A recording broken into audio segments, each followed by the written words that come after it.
after that EP, you guys went on to release just a bunch of singles between 2018 and 2021. So Torn Up in 2018, All the Love I Have to Give, Tina, Paralysis, and PB&J in 2019, Regicide in 2020, Pray and Lightning in 2021. So all those songs have over 100,000 plays just on Spotify alone, which is like a shocking amount of plays.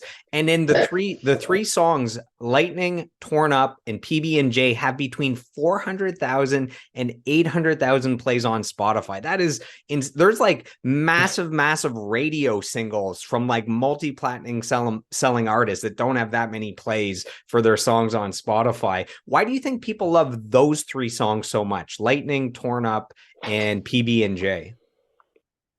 Um, that is tough. Like, to be honest, I don't even know. Like, it's been such a slow build with those songs. Like the streams just kind of like keep slowly building. So I don't actually have Spotify anymore. So I don't keep track of it anymore, which is like which is healthy for me for sure. But to hear that is I mean it's interesting how the algorithm works because like it'll just keep pushing these songs because people seem to keep listening to them and or maybe like they've reached a certain level in the algorithm that they just continue to get pushed out and more people are listening to the song. But in terms of why people like the song, like I think those are probably more of our like uh hooky poppier songs.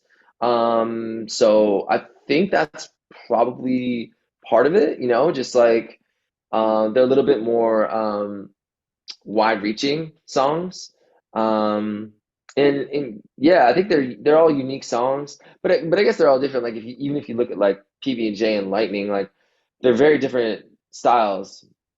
So maybe it has more to do with just the structure, the simple structures, the choruses most likely. Yeah, it's tough to say. Even PBJ is like the biggest kind of like we had no idea with that song because we actually released that with Paralysis and we did like a music video for Paralysis and we were like that was the song and then You bet PBJ on was the the wrong afterthought. horse there. You bet on Oh, the well, wrong horse. not only did we been on the wrong horse, we weren't even going to record PB&J. It was only because Brian Moncar's our producer for all those songs. He was like he basically called us and he was like, "Hey, like I teach at what used to be called Ryerson University," and he was like, "We need a band to come in for my audio engineering class, like to come in and play, like the school will pay you guys, like come in and let's record a song." And we went in there and we were like, "Okay, cool, like."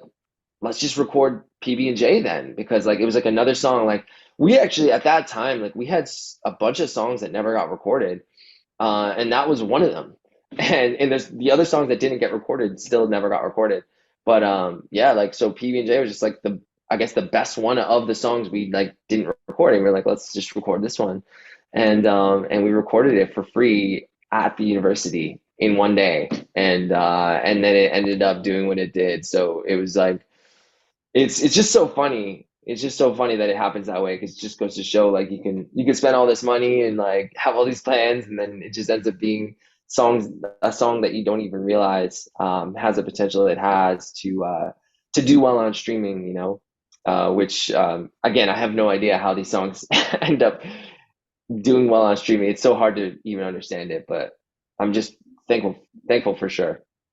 I love Brian Moncars, and I didn't know that he had a history with the band. He's Yeah. provided quotes for some of the guests on the podcast before, so he's a friend of the podcast. I know him from my I was at Metalworks for 7 years, the recording studio in Yeah. Mississauga, and we're going to talk more about David Bottrell. Brian Moncars has a history with David Bottrell. I believe they had a Yeah. recording studio together. Yeah. I believe they did the Circus Survive album together, different projects. So yeah, I didn't know Brian Moncars was involved. So I'm glad to hear that he has a part to do with the Ready the Prince history. Yeah, no, he's a big part to do with it. He produced well he produced and mixed um Tina Paralysis and then he mixed All the Love and Torn Up. And PB&J he produced and mixed as well. So yeah, he a lot of songs. in like a really kind of important time.